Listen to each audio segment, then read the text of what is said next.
Hello there, reception year 1, year 2, it's me, Mr. A, here with story time for another day, and today's book is Oodles of Noodles by Diana Hendry, illustrated by Sarah Massini.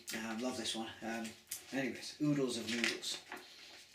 This is a story about Lily and Ben, who may or may not like noodles. Certainly at the end of it they don't like noodles. Right.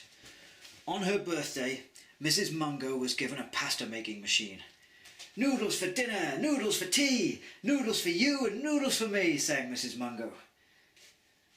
"I like chips," said Lily. "And burgers," said Ben. Mrs. Mungo put the pasta making machine on the kitchen table, fetched a bowl and made a huge ball of pasta dough. "Noodles with garlic, noodles with jam," she sang. "Chips with salt and vinegar," said Lily. "And burgers," said Ben.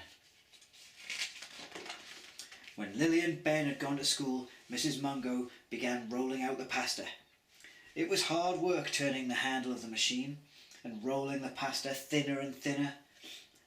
"Never mind," said Mrs. Mungo, "I'll soon have oodles of noodles." And at that, something very strange happened. The pasta machine began working all by itself.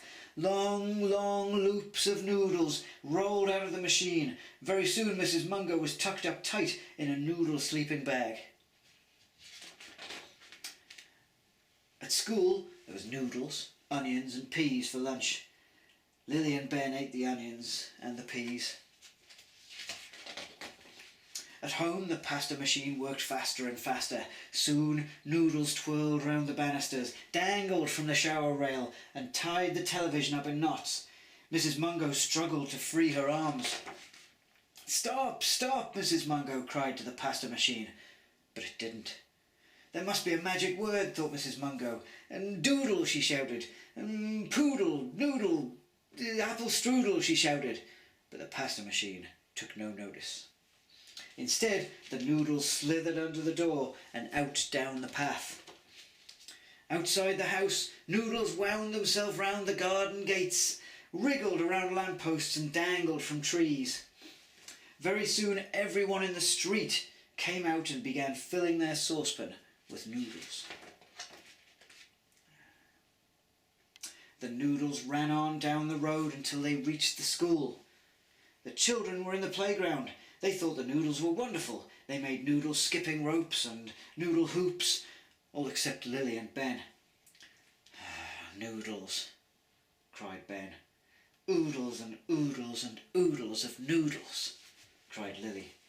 "Quick, Ben, home! I think Mum needs us." And as fast as they could, Lily and Ben ran. It wasn't easy. They kept tripping over the noodles and bumping into noodle collectors. When at last they reached the kitchen, the pasta machine was still whizzing out noodles. All they could see of their mother was her head. She was totally noodled. "It won't stop," wept Mrs. Mungo. "All I said was oodles of noodles, and it noodled and noodled and noodled. I've tried every magic word I know." "I don't suppose you tried saying it the other way round, did you?" asked Ben. I didn't think of that," said his mother. So all together, and very loudly, they said, "Noodles of oodles." And with a groan of relief, the pasta machine stopped. Ben and Lily unwrapped their mother. She flopped in a chair as Lily wound the noodles into a great big ball. "I suppose it's noodles for tea," said Lily. "Oh no," said Mrs. Mungo, "it isn't. It's chips. It's chips and burgers." And there is Lily and Ben's dinner, all ready for them to eat. Anyway, thanks very much for watching. Hope you enjoyed that. I'll be back again on Monday with another one. Meantime, have a great day and a great weekend. Bye everybody. Take care.